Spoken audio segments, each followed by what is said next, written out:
You began talking about teachers in the lower grades.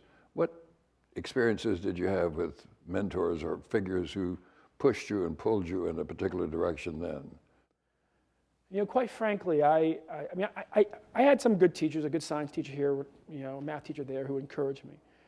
For whatever reason, I was also highly confrontational with teachers when I was a kid. And there's a librarian back home where I went to grade school who, she tells a story. She's now been celebrated as an expert in diversity in children's books. And she said it started because I walked into her library when I was 6 years old in the first grade and asked her for books on my mother's family. She kind of looked at me like, you know, this child must be crazy if he thinks we have books on everybody's family in this library. And well, so I went over and I said, well, you have books on my father's family. My father's family's been in New England since the 1600s, and indeed, some of them were actually captured in Willard's painting of the Spirit of 76, the little drummer boys, one of my father's cousins back. And so she said, oh, and she goes off, she yells, my mom's black. She said, well, we have a book on George Washington Carver, and we have a book on Harriet Tubman. And I said, look, I don't want the peanut guy or the railroad lady. I want to know something else. And she realized in the end that all I was asking for was just a book on some other black person besides Harriet Tubman and George Washington Carver. And so she made sure that there were plenty of books. And I guess that was my first protest.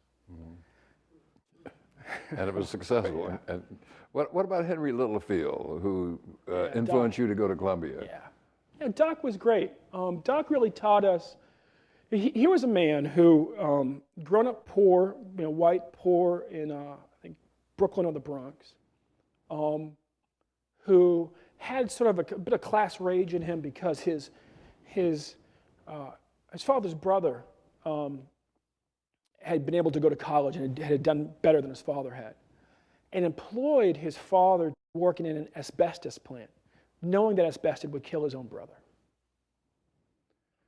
And in Doc's mind, he was never quite sure when we talked about whether it was just simply that his uncle understood the necessity of having a job at that point in the economy and there really were no other options, or whether he just was so callous. I mean, it was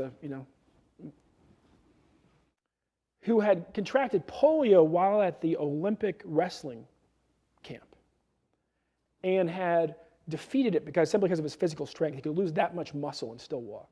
Had gone on to serve in the U.S. Marine Corps and had ultimately discovered that his passion was teaching history and was also a pretty good actor on the stage for school plays. He was just this tremendous Renaissance man and person who loved life and who loved justice, and he taught us to believe that history lived and that we could impact it. And it was him and Bob Watts who convinced me to go to Columbia. I was interested because I wanted to be like Doc, and Dr. Littlefield was my hero. It was Bob Watts, however, who told me I had no choice. I told him I'd been admitted to Columbia. He said, well, then you have to go. I said, why? I said, because you want to be a civil rights lawyer, right? And I said, yeah. He said, well, Jack Greenberg is the dean, so that's where you're going to school. And Jack Greenberg is? Jack Greenberg was Thurgood Marshall's kind of handpicked successor at the Legal Defense Fund, former head of the LDF. And he was dean at Columbia College. Yeah. Yeah.